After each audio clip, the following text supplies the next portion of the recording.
محترم حضرات، السلام علیکم ورحمۃ اللہ تعالی وبرکاتہ۔ حضرات، کسی نے اعتراض کیا کہ حضرت ہمارے مذہب اسلام میں ہر چیز کو ذبح کیا جاتا ہے، جیسے بکرا ہو بکری ہو، بھینس ہو بھینسا ہو، گائے ہو بیل ہو، جتنی بھی چیزیں حلال ہیں انہیں ذبح کیا جاتا ہے۔ حالانکہ مچھلی بھی حلال ہے، اسے ذبح کیوں نہیں کرتے؟ اور یہ مردہ ہوتی تب بھی کھا لیتے ہیں۔ دیکھیے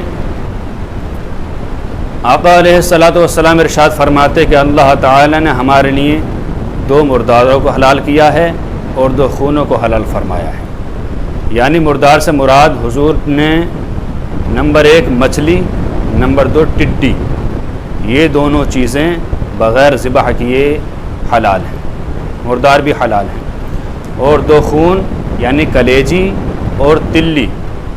کلیجی تو آقا علیہ الصلاۃ والسلام کو اتنی پسند تھی کہ اپنے قربانی کے جانور میں سب سے پہلے کلیجی کو نکلوا کے بھنوا کے تناول فرماتے تھے۔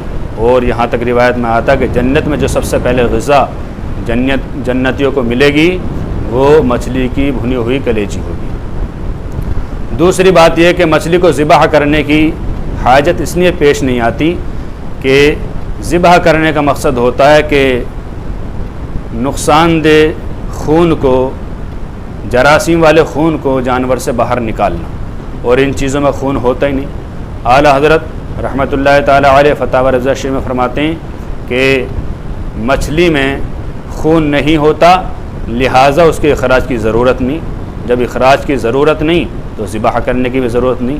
ہاں، ایک بات خاص خیال رکھیں کہ مچھلی اگرچہ مردار حلال ہے، لیکن وہ مچھلی جو دریا میں ہی، ندی میں ہی، سمندر میں ہی یا ڈیر میں ہی مر جائے اور مرنے کے بعد پانی پر تیرتی ہوئی آئے پانی کے اوپر، تو اسے کھانا حرام ہے، وہ جائز نہیں ہے۔ لیکن ہم نے پہلے اسے شکار کر لیا، شکار کرنے کے بعد اپنے کسی برتن میں رکھ لیا، اس کے بعد وہ مر گئی تو اسے کھانا جائز ہے۔